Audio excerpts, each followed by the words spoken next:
रश्मि और अमर लॉकडाउन के चलते डेटिंग ऐप पर मिलते हैं। उसी बीच उनकी बॉन्डिंग बहुत अच्छी बन जाती है और दोनों एक दूसरे से प्यार करने लगते हैं। बस लॉकडाउन खत्म होते ही चट मंगी पट शादी। उससे पहले घर में बात तो कर लो।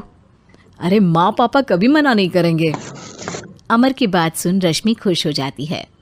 ऐसे ही दिन बीतते हैं और देखते ही देखते लॉकडाउन खुल जाता है, जिसके अगले ही दिन अमर अपने परिवार के साथ रिश्ता लेकर रश्मि के घर पहुंच जाता है। अभी लॉकडाउन खुला ही है और कोरोना तो ख़त्म भी नहीं हुआ, इसलिए ज़्यादा कुछ ना करके अगले कुछ दिनों में छोटे फंक्शन के साथ शादी कर लेते हैं। अमर के पापा की बात पर सब सहमत हो जाते हैं। कुछ दिन बाद दोनों की शादी हो जाती है और रश्मि अपने ससुराल पहुंच जाती है। बेटा, शादी तो तूने अपनी मर्जी से कर ली, लेकिन बहू को बोल देना इस घर में हुक्म मेरा ही चलेगा, इसलिए अपना राज जमाने की कोशिश भी ना करें। माँ, रश्मि को यहाँ सिर्फ प्यार, आशीर्वाद और अपनापन चाहिए, पैसा या राज नहीं। बेटी की बात पर सास मुंह बनाए वहाँ से चली जाती है और अब वो हर रोज़ रश्मि को परेशान करना और ताने देना शुरू कर देती है। देखो, ये है आजकल की लड़की, इंटरनेट पर लड़कों से बातें करते हुए इन्हें शर्म भी नहीं आती, और यहाँ तो देखो कितनी सीधी सुशील बनकर दिखा रही है। मम्मी, शादी के रिश्ते वाले इंटरनेट ऐप से जब किसी को कोई दिक्कत नहीं है, फिर डेटिंग ऐप के जरिए मिलना किस तरह गलत हो सकता है? रश्मि के डेटिंग ऐप वाली बात सुन उसकी हैरान सास तुरंत तुनक कर पूरे घर को सिर पर उठा लेती है, जिसकी आवाज़ सुन अमर और उसके पापा भी वहाँ आ जाते हैं। हाय मेरी माता, इतना बड़ा झूठ! डेटिंग ऐप को इंटरनेट के जरिए मिली है बोलकर इस कलमुही को मेरे सर ला बिठा दिया। अरे नास पिटी, तुझे जरा भी शर्म नहीं आई? वहाँ न जाने कितने लड़कों से गुलू गुलू करके तुझे मेरा ही लड़का मिला था फंसाने के लिए। माँ, मुझे तो समझ नहीं आ रहा क्या बोले जा रही हो। डेटिंग ऐप इस्तेमाल करना कोई अपराध नहीं है, और तुम रश्मि को ऐसा कैसे बोल सकती हो? मैं भी तो था उस ऐप पर। पहले उसके लिए माँ से झूठ बोला और अब लड़ाई कर रहा है। सास और अमर की बात सुनकर रश्मि हैरान खड़ी रहती है। अमर, तुमने घर में झूठ क्यों बोला?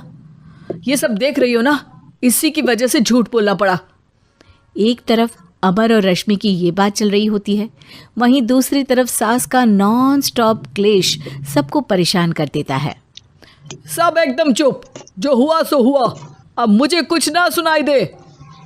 पति की बात सुन सास चुप होकर वहाँ से चली जाती है, लेकिन अब वो रश्मि के सिर दुनिया भर के सारे काम डालकर उसका जीना पहले से भी ज़्यादा मुश्किल कर देती है। मम्मी, मैं आपका गुस्सा समझ सकती हूँ, आपको जो करना है कर लीजिए, मैं कभी कुछ नहीं बोलूँगी। उम्मीद है किसी दिन तो आपका गुस्सा शांत होगा और नफ़रत प्यार में बदलेगी। रश्मि की अच्छाई को उसका नाटक समझकर सास गुस्से के 7वें आसमान पर चढ़ जाती है और उसी शाम रश्मि को नीचा दिखाने के लिए अपनी सहेलियों को घर बुलाकर उसकी बुराइयां करने लगती है। अरे कौशल्या, क्या बताऊं, आजकल के बच्चे ना बहुत एडवांस हो गए हैं। पहले रिश्ते घर परिवार वाले सब देख परख के कराते थे, और अब ये लोग खुद न जाने कहाँ कहाँ मिलकर खुद ही सब कुछ पक्का करके हमें बता देते हैं। लड़की का कैसा दिन धर्म, कैसा ईमान, कैसा चरित्र कुछ नहीं पता, बस प्यार किया और घर लाकर बिठा देते हैं। अरे ऐसा क्यों बोलती हो? आजकल बच्चे अपने आप में बहुत समझदार हो गए हैं, और फिर पूरी ज़िंदगी तो उन दोनों को ही साथ निभानी है। अपनी पसंद से शादी कर भी ले तो क्या दिक्कत? तू ही देख ले, पहले इतना अच्छा बेटा और अब सोने पर सुहागे जैसी सर्वगुण संपन्न बहू। और पता है, अभी कुछ दिन पहले मेरी बेटी ने मुझे डेटिंग ऐप के बारे में बताया, जहाँ लड़का लड़की अपनी पसंद से अपने आप एक दूसरे को चुन लेते हैं, और फिर अगर सब सही रहता है तो बात आगे भी बढ़ जाती है। अरे इसमें इतना खुश होकर क्या बता रही हो? ये तो गलत है। न जाने कौन क्या है, कितना झूठ कितना सच है। अरे पर सोचो, जब तुम किसी के बताए रिश्ते को देखने जाते हो तो क्या एक ही बार देखने से सच झूठ का पता लगा सकती हो? ज़रूरी नहीं कि बच्चों का लिया फैसला हमेशा गलत हो। अरे बहुत बार हमसे भी तो गलत फैसले होते हैं ना।